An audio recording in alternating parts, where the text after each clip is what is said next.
Hello everybody, welcome back to another episode of Cavanaugh's Corner. I'm Andrew Cavanaugh. I just want to say thank you for coming back to the channel.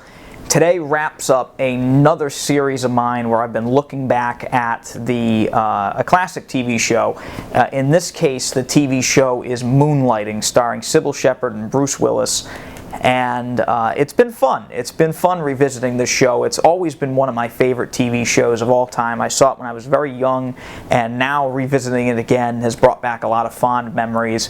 And also, it's kind of nice to see, shows where there's a star that hasn't really been born yet, but during the course of this show, we definitely got the birth of a superstar with Bruce Willis. And also, funny enough, the decline of another star with Cybill Shepherd. Kind of interesting. But anyway, this season is I'm going to show you the box right here. This is the 5th and final season of Moonlighting, and this season is an interesting one. This was not originally supposed to be the last season of the show. The show was actually originally supposed to go on for like a few more years, but sadly the writing and the loss of the creator, Glenn Gordon Caron, he stopped doing anything with the show after the 4th season because he had such a bad time making that 4th season. He left the show at this point. So we got a show that's kind of run by other people, and these other people, their whole goal was to bring back the show like it was in the 1st, 2nd, and 3rd seasons, because that's really when the show worked at its best. And I can understand that. I mean, the 4th season of the show was abysmal. And I mean, it was really, really bad. So I can totally get why they would want to kind of revisit those first couple years, kind of recapture the magic, which is what they did for the most part in certain episodes. I can't say the whole season. Again, this is another somewhat short season, mainly because the show was canceled, but also because they kept having many on-set disputes between Bruce Willis and Cybill Shepherd. And a lot of times that caused delays on set. So we get another season that's only like, I think it's only like 12 or 13 episodes again, because the shows took very long to make, and also the stars did not get along at all. And they never did, which is kind of interesting.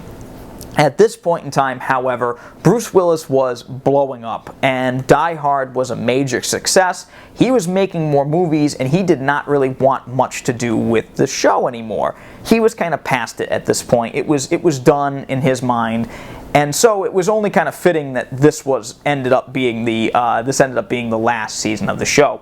So anyway, the first episode of the show is a kind of nice way to kind of wrap up the whole baby storyline from the 4th season. Now, before we go any further, I do want to warn you, I am going to spoil pretty much the entire season of this show, as well as former seasons of the show. So if you do want to watch the show and you do want to experience it for yourself, I beg you to please either buy this series on DVD, watch it online or somewhere, because this is a show worth watching. Even though that last season was kind of not so great, it is still worth watching. So if you do not want me to spoil the show, please turn off the video now. I could completely understand. If not, stick around, we're going to have some fun, okay? So the first episode of the show is literally just Maddie having the baby. That's it. However, the way the show does it is pretty interesting. Bruce Willis plays her unborn son. Kind of neat. The whole show is this strange look at life, and it's God explaining to her unborn son what the world is going to be like and how people are, and it's a very interesting show. Ironically, it is my favorite episode of the entire season. I love this episode. I remember seeing it when I was very young, and I actually am emotionally moved by this episode. Almost moved to tears once or twice. There's a great moment in the episode where the baby is kind of shown like a clip of like human nature, and how it can be wonderful and how it can be terrible at the same time. And it's set to Louis Armstrong's What a Wonderful World. And it is heartbreakingly beautiful. I love that sequence. I think it is really one of the best sequences of any TV show I've ever seen. It's wonderful. I love it. And the ending of that episode is also probably the most emotional moment in terms of sadness in the entire show. It's revealed at the end of the episode that Sybil loses the baby. She does not have the baby. The baby does not make it through childbirth. She miscarries the baby, and the baby is then taken by God, and it's a very emotional moment. And it is heartbreaking. It's totally out of character for the show. Actually, the whole episode is really out of character for the show, but it's very well done. I love this episode. Some people do not like this episode at all. Some people actually note this episode is the reason why they stopped watching the show. I love this episode compared to the shit that we went through in the 4th season. This is a great piece of television. Even though it has nothing to do with Moonlighting. It really is, it couldn't be farther away from the whole aspect of the show.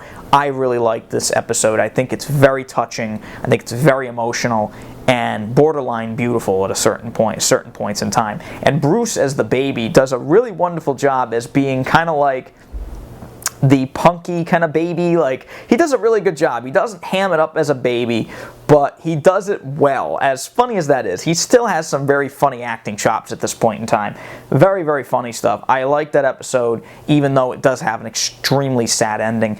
Pretty much after that point, the next episode is really David and Maddie dealing with the loss of the baby, while kind of them getting back together and you know, doing the detective agency thing again. The rest of the season is pretty much just them solving mysteries. It never ventures outside of that for the rest of the run of the show. Now, the problem with that is some of these episodes are almost like carbon copies of each other. You can actually see the formula of the show play out at this point in time. Now, earlier in the show, I should say, like prior seasons, there were some twists and turns that they threw in there, so you really didn't know where the mysteries were going. Now you can pretty much tell how every single episode is going to go. They're going to get assigned, you know, a case or whatever. They're going to try and solve the case. They meet a nefarious bad guy along the way, and then the end of the show ends in some kind of zany chase where they catch the bad guy. That is literally every episode from the 2nd episode all the way to the final episode of the series. No joke, that is every episode. It even comes to the point where Bruce Willis and Sybil Shepherd will comment on the fact that, oh, I guess it's time to have that zany chase now. They say it in the episode because it's so obviously clear that the writers are not even trying at this point. Now, the other thing that's neat that I have to mention at this point is that the actors at this point could not stand each other at all. Like, they wouldn't even look at each other outside of filming, okay? So their chemistry on the show has completely changed. And you can tell that they no longer even closely get along at all. I mean, they didn't get along in the first place, but now they really don't get along. And so the whole romantic thing between them is gone at this point. There's a glimmer of it here and there on a few episodes near the middle of the season, but for the most part, it's really missing in action. And so, again, for the 2nd season in a row, we don't get that romantic intrigue like we did for the first 3 seasons, which made the show so much more entertaining and so much more watchable. That is pretty much gone now. However, we do get a nice recall to the first 2-3 seasons where these two are out and about solving crimes together, or solving mysteries together, I should say. I really kind of like that aspect of it, but the chemistry is gone, which is really too bad. The show, in the end, ended up getting canceled after the filming of Alice Beasley's and Curtis Armstrong's wedding on the show. Their characters get married in the final episode, and that was supposed to be just another episode. Well, midway through filming, they found out that the show was canceled. So the writers, being as smart as they were at this point, then they were still pretty halfway decent at this point. wrote it right into the episode that they were being canceled. So after the wedding, Bruce and Sybil return to the agency, and the agency is literally being torn to pieces by ABC, the studio that produced the show. They are literally taking the set down, and the guy, there's like an ABC guy on the set that delivers like a notice of cancellation to them, which I've never seen on a TV show. That is unbelievable that they got away with that back then. It is amazing. I actually have yet to see another TV show do that. Maybe there's one out there. If there is, leave it in the comments below, because I'd like to see another show that did that. This is, as far as I know, this is the only one. So at that point in time, Maddie and David realize that they're going to not be around much longer. They're going to die, quote unquote. So what do? They decide, screw it, let's re-announce our love for each other and get married. So they literally run off set, and they actually show them leave the set in the studio and go to a nearby church in which they ask a priest to marry them. And he says no. And it is one of the saddest moments in TV history. It's so depressing that these two don't get a proper send-off. And I think it was literally just the writers being self-righteous, saying, you know what, you canceled us, so we're not giving you a satisfying ending. Which is really too bad, because up until this point, the writers kind of went out of their way to give you some sort of happy ending in every episode of the season, except for this one and the premiere. The premiere with the loss of the baby. And it's really sad that you don't get to see these two characters go anywhere. They just kind of fade off, they fade to black, and then that's it. That's the end of the show. And so David and Maddie do not get a happy ending. And the show pretty much just ends on that note, and that's it. So sadly, that really left a sour taste in my mouth. And so for many years, I refer to this show and I refer to the finale of Quantum Leap as the most upsetting finales, like the most let down finales of all time. I mean, at least you had closure with Seinfeld and shows like that. This show gives you literally no closure. The show kind of ends, you get like a little title card, and then that's it, and that's the end of the show. They kind of fade off into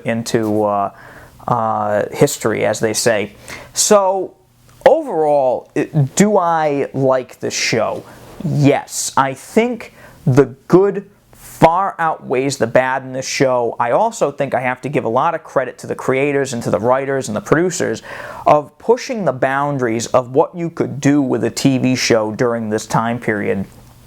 This show really, except for the first season, really always pushed what you could do with a mystery show.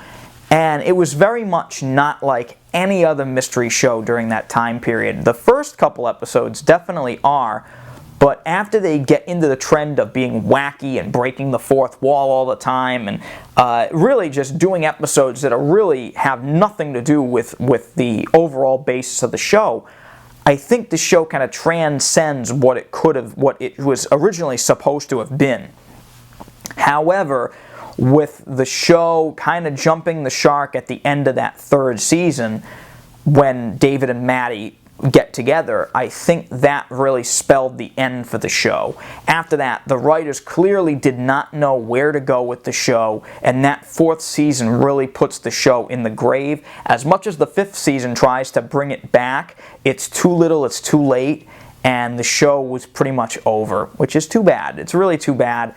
Overall, I mean, this season, I give it like a 3 out of 5 because it's way better than the fourth season, but not by much. And that premiere really, really did a number on me. That first episode with Bruce Willis as the unborn baby really did a number on me when I was a kid, and it still does to this day. I love that episode, and I really like the fact that they managed to get some of the magic back. But sadly, the off-screen relations of Bruce and Sybil were very much soured at this point, and it shows. It really shows on screen, or at least it did to me. So So overall, I love the show Moonlighting. It's one of my favorite TV shows of all time. Even though it didn't last very long, it is a very, very big, monumentous TV show in my mind, and I think you would like it too. If you enjoyed these reviews, please let me know. Give me a like on this video, and please subscribe to the channel to see more series like this, okay? Because I love doing them. I hope you like them too. Until then, this is the end of another retrospective. I can't wait for the next one. My name's Andrew Cavanaugh. Thank you for coming back to Cavanaugh's Corner, and as always, we'll see you on the next one. Bye-bye.